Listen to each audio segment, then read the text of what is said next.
반갑습니다. 샤랄라 DJ 샤디입니다. 계속해서 온영궁의 봄 3부입니다.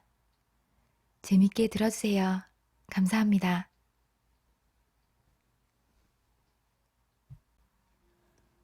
흥성군 이하응은 이시조 21대 영조대왕의 현손이요 사도세자의 증손이었다.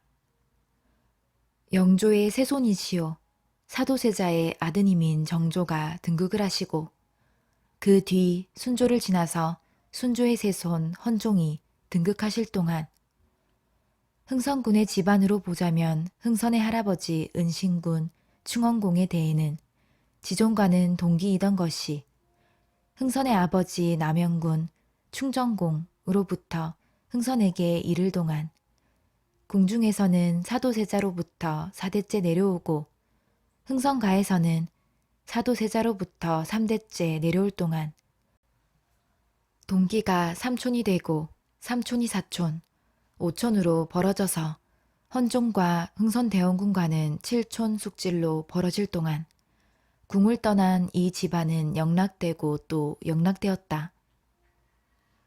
순조의 뒤를 이어 8살에 등극하셨던 세손 헌종의 기유 6월 초여센 날 보수 23으로 후사가 없이 승하를 하셨다. 아직 청년이시기 때문에 따로이 세자도 책립지 않고 헌종의 아버님인 익종께서도 소년 하세하셨기 때문에 세제도 없으셨으므로 종친 가운데서 지존을 모셔오지 않으면 안 되게 되었다. 만약 흥선으로서 나이가 좀 더 어려서 그때의 척신인 김씨들에게 좌우될 만하던가 그렇지 않으면 몸가짐이라도 좀 단정하였더라면 헌종의 뒤를 이어서 제25대의 보위에 올라갈 자격이 넉넉하였던 것이었다. 그러나 운명의 신은 이 영락된 공자를 돌보지 아니하였다. 헌종이 창덕궁 중의당에서 갑자기 승하하시고 그 세자며 세제도 없었기 때문에 종친회의가 열리고 이 사직의 승계자를 지정할 권리를 홀로 잡은 대왕대비께 중신들이 후사 지정을 관원할 적에 대왕대비는 가까이 이 서울에 있는 흥선군을 지적하지 않고 강화에 내려가서 농사에 종사하고 있는 철종을 지적한 것이었다. 사도세자를 증조부로 하고 3대째 내려온 흥선의 육촌 동생이었다. 이리하여 행운의 신은 슬쩍 흥선의 집안을 그저 넘어가 버렸다. 궁중 부중은 그때 김씨의 천지였다. 순조왕비도 김씨였다.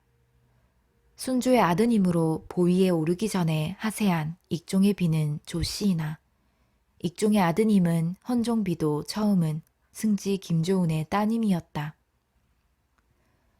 강화도에서 모셔온 철종도 김문근의 따님을 비로 삼으셨다. 이리하여 3대째 내려온 김씨의 세력은 궁중부중을 물어나고 하늘을 찌를 듯하였다. 이런지라 벌써 성년자여 대처자인 흥선은 절대로 보위 후계자의 가운데 손꼽힐 자격조차 없는 사람이었다. 전상감의 자기의 7촌 조카이며 현상감은 자기의 6촌 동생이로되 이 영락된 공자 흥선은 척신 김씨의 세력에 압도되어 마치 상갓집 개와 같이 줄인 배를 움켜쥐고 투전판이나 술집을 찾아서 시정의 무례한들과 어깨를 겨누고 배회하는 것이었다. 그리고 때때로 술값이라도 정 몰리면 붓을 잡고 난초를 그려서 그것을 팔아달라고 각 대관의 집을 지근지근 찾아다니는 것이었다. 마음이 끝없이 교만한 대간댁 청직이며 하인들에게 갖은 비웃음을 다 받지만 이 공자는 그것을 아는지 모르는지 여전히 페이파립으로 그들의 집을 찾아다니며 귀찮게 구는 것이었다. 신유년 정월 초하룻 날 아침해가 불구스름이 동력 하늘에 솟아올랐다. 이날 흥선은 일찍이 깨었다. 초라한 무명 옷이나마 깨끗이 갈아입고 소세를 한 뒤에 집안 아랫사람들에게 세배를 받으려고 기다리고 있었다. 먼저 맏아들 제면이 들어와서 세배를 하고 나갔다. 그 뒤에 그의 사랑하는 둘째 아들 제왕이 들어왔다. 10살 난 소년, 얼굴은 고치와 같이 타원형으로 이쁘게 생기고 총명한 눈이 반짝이는 소년이었다. 명절이라고 역시 새 옷을 깨끗이 입은 소년은 들어와서 아버지에게 절을 하였다. 흥선은 소년을 굽어보았다. 흥선의 얼굴에는 명랑한 미소가 떠올랐다. 응, 개똥이냐? 금년에는. 흥선은 말을 주저하였다. 눈자 위에 다시 미소가 흘렀다. 금년에는. 또 한 번 내어보았다. 그런 뒤에 지극히 작은 소리로 등극을 하셨으니 치아드리옵니다. 한 뒤에 만면에 웃음을 띄었다. 소년은 아버지를 쳐다보았다. 장래 숱한 고난을 겪고 숱한 비극을 겪은 뒤에 태조적부터 전면이 물려내려온 사직의 소멸까지 친히 눈으로 보고 왕자로서 능히 겪기 어려운 가지가지의 일을 다 보아야 할 비극적 운명을 타고난 소년이었다. 영특한 눈, 총명한 눈으로 잠시 아버지의 얼굴을 쳐다보았다. 아버지의 한 말을 알아듣지를 못한 것이었다. 제왕아. 네? 좀 가까이 온. 소년은 무릎 걸음으로 아버지 앞에까지 다가앉았다. 자기 앞에 다가앉은 아들의 손을 아버지는 잡았다. 그리고 잠시 아들의 얼굴을 굽어보다가 그 눈을 조금 더 떨어뜨려서 자기의 손에 잡혀있는 조그만 손을 내려다보았다. 그 손을 굽어볼 동안 흥선은 몸을 떨었다. 이 자기의 손 속에 잡혀있는 작달한 손. 이 손은 능히 장래 이 나라라 하는 것을 긁어잡을 손이 될 것이냐. 돌아보건대 지금부터 12년 전 헌종이 갑자기 창덕궁에서 승하하셨을 때 하마터면 자기에게 글러왔을지도 모르는 그 행운이 이제 장래에 이 소년의 위에 떨어질 날이 올 것인가. 이 작달한 손이 대보를 잡을 일이 언제 올 것인가. 상상도 할 수 없는 일, 몽상도 할 수 없는 일이지만 혹은 제왕아. 네? 네 이 손은 큰 손이로다. 소년도 얼굴에 자랑스러운 듯한 웃음을 띄었다. 차손이 손보다도 큽니다. 차손이? 네, 교동사는 15살이라도 제 손보다 작아요.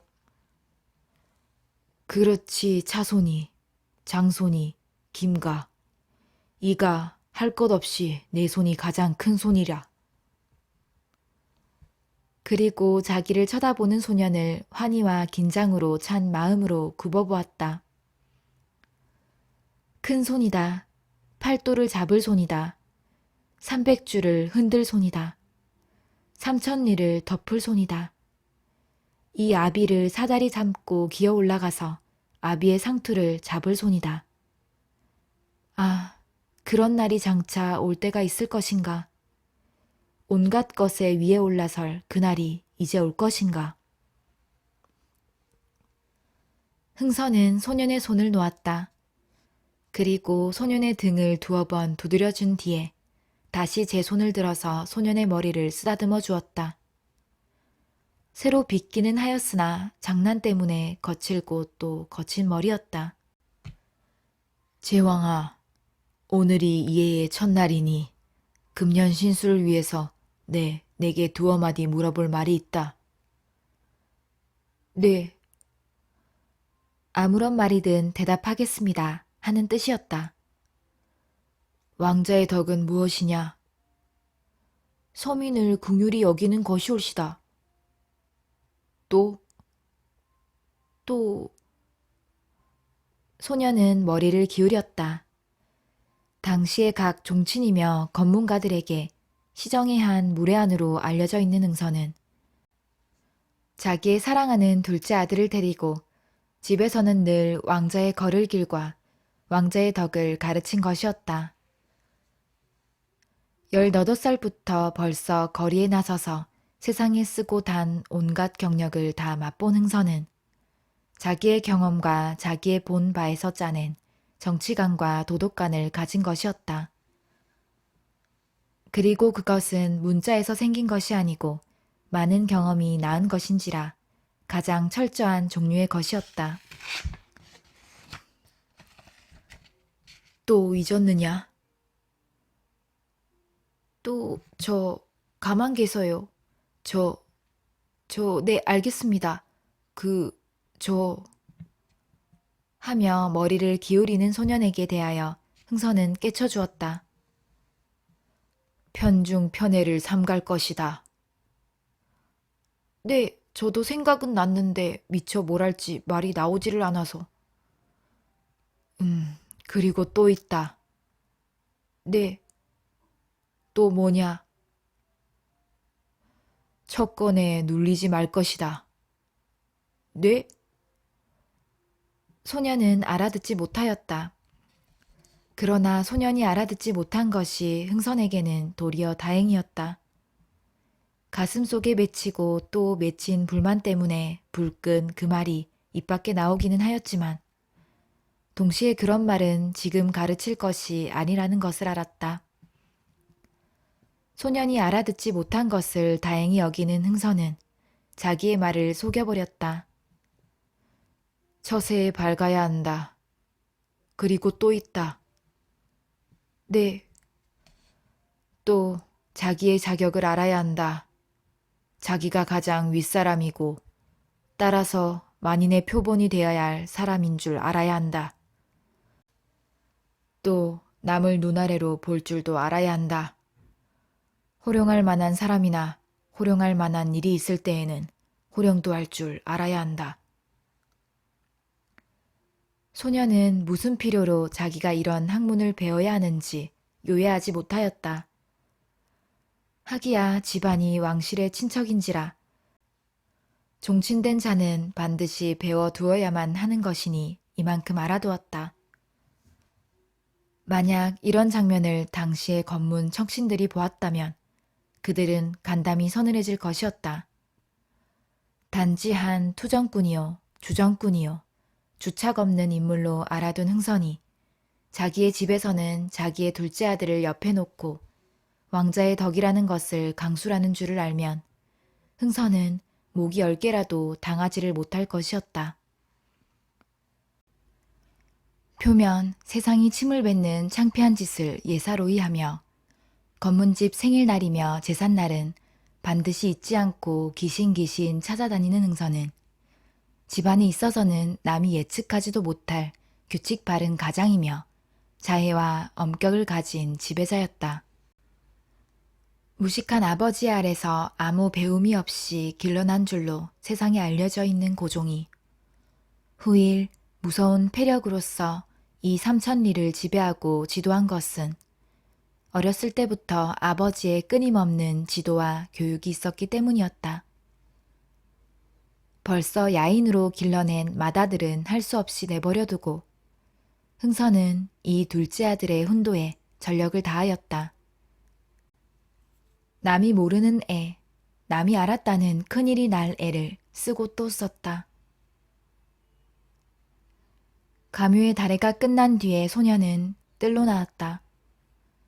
꽤 추운 겨울날이로되 바깥에 단련된 소녀는 그다지 영양되지 않았다. 장난꾸러기의 소녀는 앞으로 돌아와서 새벽부터 벼르고 벼르던 연을 날렸다. 알맞추 부는 바람에 연은 소년의 손을 떠나서 둥실둥실 하늘로 올라갔다. 그 연이 꽤 높이 올라서 얼른 보면 알아보지 못하리만큼 되었을 적에야 흥선은 사당에서 나왔다. 어두운 사당에서 나온 흥선은 눈이 부신 듯이 얼굴을 찌푸리고 앞으로 돌아왔다. 거기서 연을 올리는 아들을 본 흥선은 소년의 손에서 연 달린 줄을 따라서 하늘에 높이 너울거리는 연을 잠시 보고 있다가 사랑으로 들어갔다. 막 정침으로 들어가려다가 흥선은 청지기의 방 앞에서 발을 멈추었다. 그리고 두어 번 발로 마루를 쿵쿵 울렸다. 그 소리에 응하여 청지기가 나왔다. 흥선은 뒷짐을 지고 머리를 수그린 채 대령한 청지기에게 대하여는 아무 말도 없이 잠시 서 있다가 그냥 휙 발을 도로 떼었다. 그러나 한 발자국 떼고 두 발자국 떼고 세 발자국째 때려다가 그는 다시 고즈넉이 돌아섰다. 그리고 청지기에게 향하여 좀 있다가 이 주부가 오시거든 내 침방으로 모셔라. 그 밖에는 아무 놈. 흥선은 허투루 나오려던 말을 얼른 도로 삼켰다. 누가 오시든 간에 대감은 문 안 나가시고 안 계시다고 돌려보내라. 하였다. 그 누구든이란 말의 한계를 똑똑히 몰라서 청지기가 어릿거릴 때에 흥선은 거기에 대하여 상감이 거동하셨더라도 없다고 그러란 말이다. 하고는 휙 정침으로 향하여 사라져버렸다. 이주부라는 것은 이호준을 가리킴이었다. 일찍이 흥선이 사복시 제조로 있을 때에 호준은 흥선의 아래 주부로 있었다. 호준의 사람됨이 강하고 직하고 어디인지 사람을 사람으로 보지 않는 호담함이 있었으므로 흥선은 그를 매우 총애한 것이었다. 아첨과 간교함으로써 모든 것을 꾸며가는 이 세상에 있어서 벼슬을 달가워하지 않고 자기의 절을 굽히지 않는 호준의 성격은 부루 낙척의 경우에 있는 흥선에게 공명되는 점이 많았다. 그렇기 때문에 호준을 매우 사랑하여 자기의 섣달과 호준의 아들 윤용과 약혼을 하여 사돈의 의를 맺었던 것이었다. 어제 섣달 금음날 흥선은 불어 호준의 집까지 찾아가서 무슨 당부를 한 일이 있었다. 오늘 세배에 겸사하여 호준은 어제 당부한 일에 대한 회답을 가지고 올 것이었다. 흥선은 정침으로 들어왔지만 마음이 내려앉지 않은 듯이 안절부절 윗목 아랫목으로 거닐고 있었다. 아랫목 벼로 위에까지 내려와서 그냥 주저앉을 듯이 얼음거리다가는 도로 뒷짐을 지고 윗목을 향하여 거닐고 윗목에서 주저하다가는 다시 아랫목으로 향하여 내려오고 이렇듯 몹시 마음이 불안한 듯이 거닐고 있었다. 그의 얼굴도 예사롭지를 못하였다. 어떤 일 때문에 긴장한 것이 분명하였다. 밖에 발소리가 나면 그는 문틈으로 밖을 내다보고 하였다. 내다보아서 그것이 기다리던 사람이 아니면 청지기가 돌려보내기까지 그는 역한 눈으로 그 손을 흘기고 하였다. 비록 주착 없는 인물이며 가난한 주정뱅이로되 명색이 종친인 그에게는 몇 사람이 새해에 문안을 드리러 왔다. 그러나 흥선에게 영을 들은 청지기는 오는 사람마다 그냥 돌려보내고 하였다. 이렇게 한참을 정침에서 초조히 기다리다가 흥선은 침방으로 들어가고 말았다.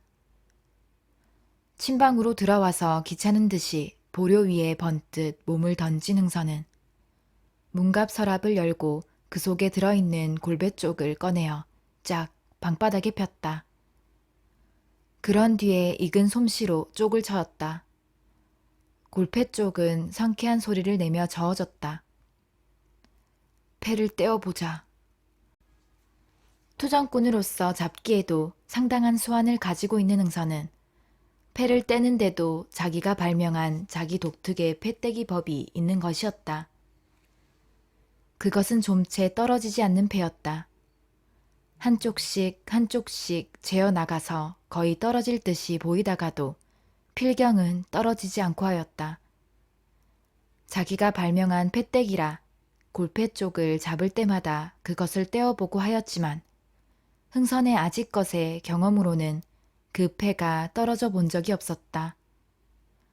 그리고 아직것의 경험으로 좀채 떨어지지 않는 패인지라 일종의 기괴한 기대를 가지고 그 패를 떼어보곤 하는 것이었다.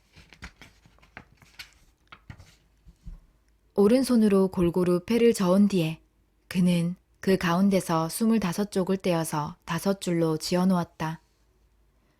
그리고 나머지의 쪽들을 젖혀보았다. 젖혀놓은 쪽들을 잠시 굽어보고 있다가 흥선은 손을 펴서 그 가운데에 있는 준호를 잡았다. 준호, 이호준, 호준, 준호, 준호. 준호가 떨어지면 호준이 길보를 가져온다. 왼편 머리에 있는 첫 쪽을 먼저 재어보았다. 골패 쪽에 익은 흥선의 손은 그 기사기를 만져 볼 뿐으로 벌써 그것은 백육임을 알았다. 그는 그것을 집어치우고 왼편 아랫귀에 쪽을 집었다. 그것은 아삼이었다. 이리하여 한쪽 한쪽 재어 들어갈 동안 유의적 기분으로 시작한 이 노름이 차차 그의 마음을 긴장시키기 시작하였다. 5쪽 줄고 6쪽 줄고 이렇듯 패 쪽이 줄어들어 갈 동안 이 변변치 않은 노름에서 받는 기괴한 긴장 때문에 패를 재는 그의 손들은 조금씩 떨리기까지 하였다. 처음에는 25쪽이던 것이 15쪽으로, 13쪽으로, 12쪽, 11쪽으로 줄어들어갔다. 그러나 흥선이 이미 골라놓은 준호의 짝인 또 한 개의 준호는 나오지 않았다. 남은 패는 5쪽이 되었다. 4쪽이 되었다. 3쪽이 되었다. 드디어 2쪽까지로 줄어들어갔다. 2쪽을 남겨두고 흥선은 담배를 끌어당겼다. 그리고 천천히 담배를 붙여 물었다. 이제 2쪽이다. 그 2쪽 가운데 아래쪽이 아니면 위쪽은 물론 준호일 것이다. 아래쪽이라 하면 문제가 없지만 만약 그 위쪽이 준호라 하면 아직껏 떨어져 보지 못한 패가 비로소 여기서 떨어지는 것이었다. 담배를 붙여 문 뒤에 흥선은 마치 쥐를 잡은 고양이 모양으로 잠시 남아있는 2개의 골패 쪽을 굽어보고 있었다. 이렇게 잠시 골패 쪽을 굽어보고 있다가 흥선은 와락 달려들어서 아래쪽을 휙 집어서 윗목으로 내어던졌다.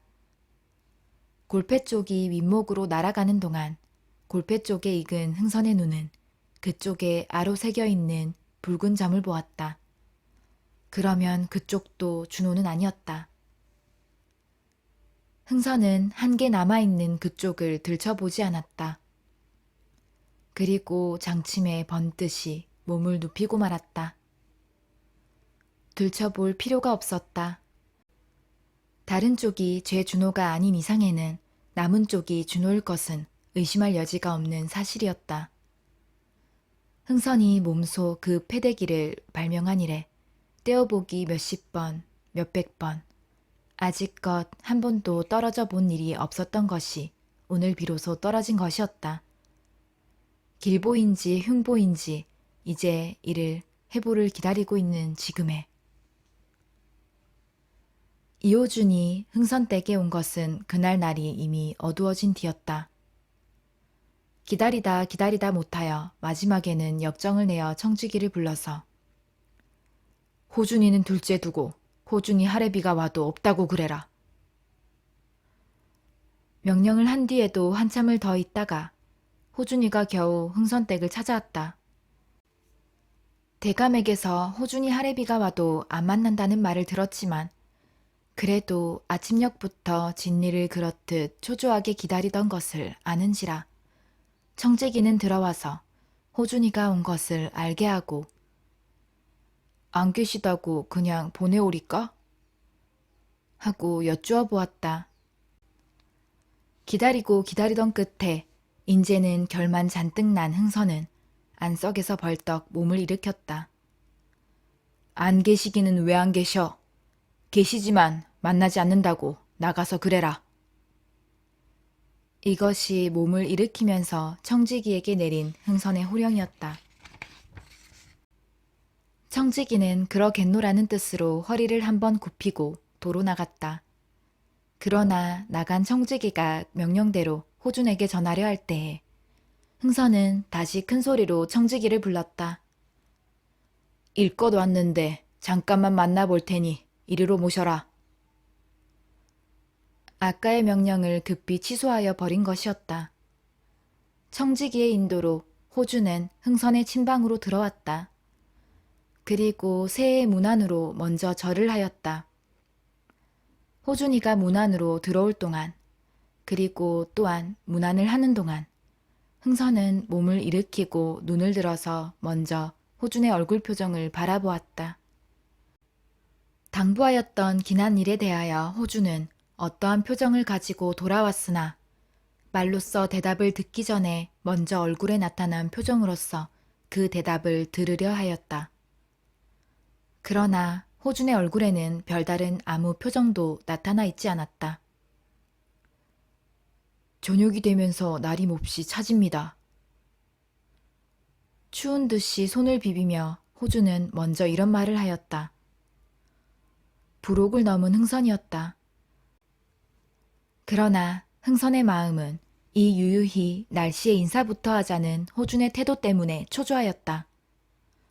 그가 호준에게 부탁한 일이 심상하지 않는 일, 그 대답의 좌우를 보아서는 혹은 운명에 중대한 변화가 생길지도 알 수 없는 일이거늘 그런 것을 아는지 모르는지 호준의 태도는 너무도 유유하였다. 한가로이 날씨의 인사를 하는 호준의 낯을 흥선은 마땅하지 못한 듯이 바라보았다. 그리고 화로라도 째라는 뜻으로 화로를 가리켰다. 아마 무척 기다리셨지요? 호준의 두 번째 말이었다.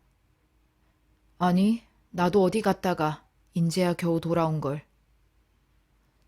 무슨 필요로 이런 거짓말을 하였는지 스스로도 알 수 없었지만 흥선은 이렇게 말하고 몸을 천천히 좌우로 건들건들 흔들기 시작하였다. 이러한 가운데서 흥선은 호준에게 부탁하였던 일이 혹은 틀려나가지 않았나 의심하여 보았다. 만약 마음대로 되었을 것 같으면 이렇듯 호준이 그 말머리를 유유히 꺼낼 까닭이 없기 때문이었다. 호준은 흥선을 따라서 몸을 좌우로 건들건들 흔들었다. 다시 말이 끊어졌다. 흥선이 호준에게 부탁하였던 것은 다른 일이 아니었다. 새해의 문안을 핑계 삼아서 조대비께 가서 뵙기를 호준에게 그 알선을 당부한 것이었다. 흥선은 비록 종친이라 하나 세력 없고 돈 없는 종친으로서 궁중에서는 벌써 거의 잊어버린 존재였다. 서로 잊어버리지는 않았다 할지라도 한 불황저로 밖에는 알려져 있지 않은 흥선은 남의 알선이 없이는 대비께 가서 뵐 자격이 없는 인물이었다. 궁실의 어른이요 종실의 가장 되는 조대비는 50을 눈앞에 바라보는 초로였다. 경인년 5월 초여섯 날 그의 사랑하는 지아비님 되는 익종을 잃은 때는 그는 인생의 꽃동산을 겨우 내다본 23살 되는 해였다. 그로부터 반 50년간 위로는 시어머님 되는 손조비를 모시고 아래로는 아드님 되시는 헌종을 거느리고 외로운 공규를 지켜 내려온 것이었다. 기유년 6월 엿새 날 그의 가장 사랑하는 외아드님이신 헌종이 승하를 하신 뒤에도 위로 시어머님을 모신 그는 신앙 영립에 대하여 한마디도 말할 권리도 없이 뜻에 안 맞는 신앙을 묵묵히 맞아들이지 않을 수가 없었다. 정사년 8월 그의 시어머님 되시는 순조비 김씨조차 하세하자 조대비는 이 궁실의 어른이 되었다. 상감 철종 한 분밖에는 남인이 없는 궁실이었다.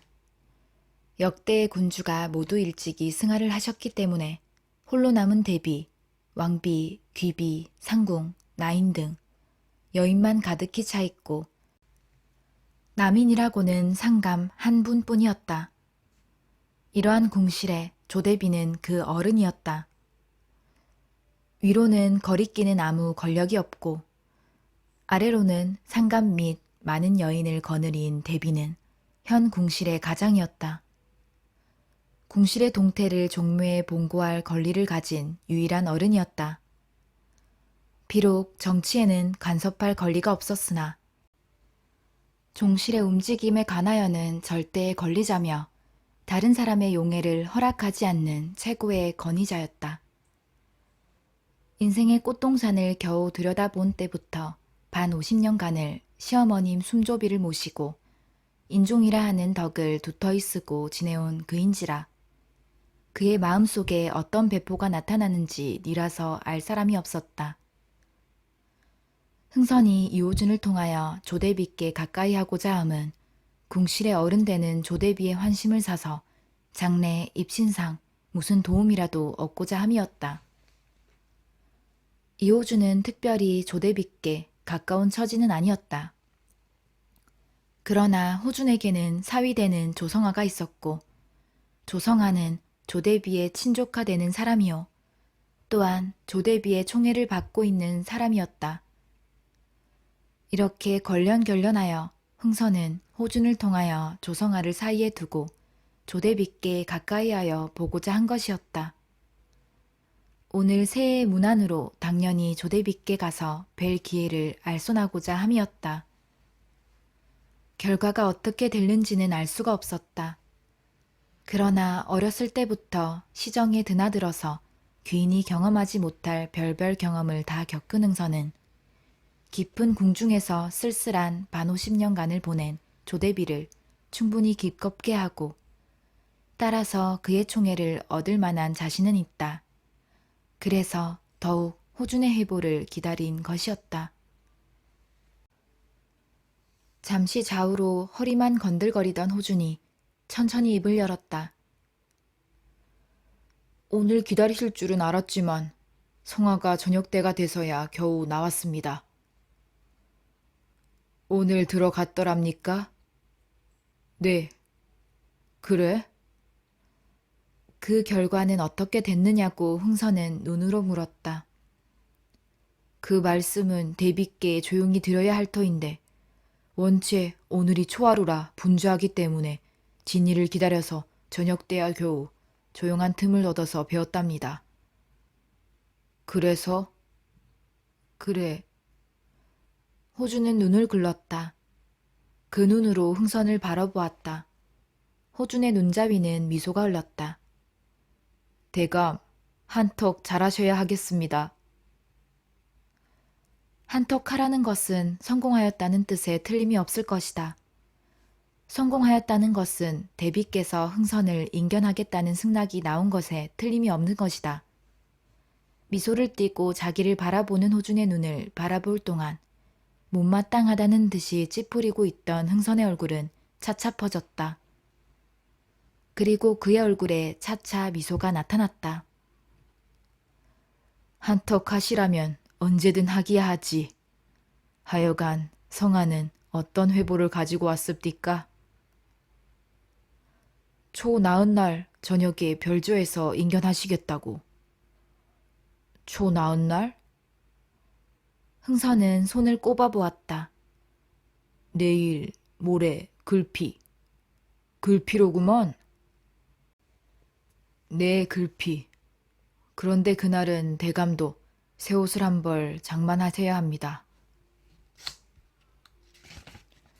왜?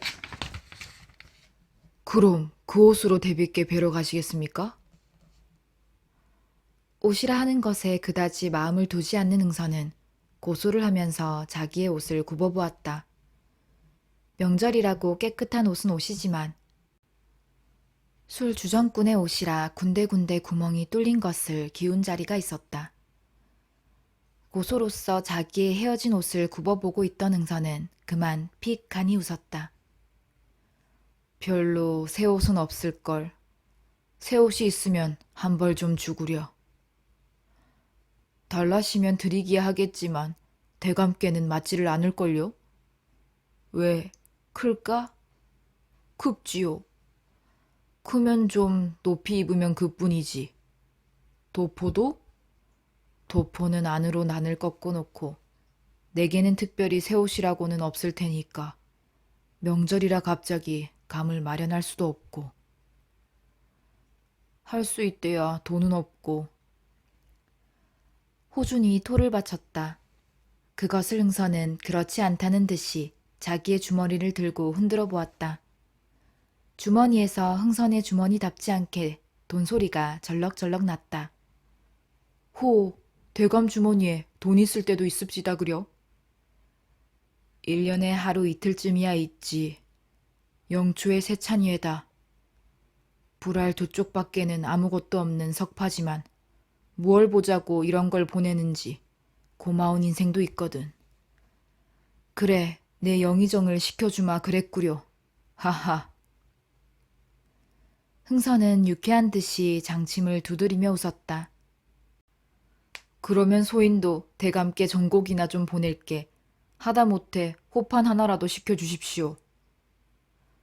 호판은커녕 많이만 보내면 의정 하나는 시켜주마. 대감은 무엇을 하시렵니까? 나? 나야 대원군이지. 농담에서 시작하여 말이 여기까지 미칠 때에 흥선의 얼굴에는 적적한 듯한 그러나 엄숙한 기분이 떠올랐다.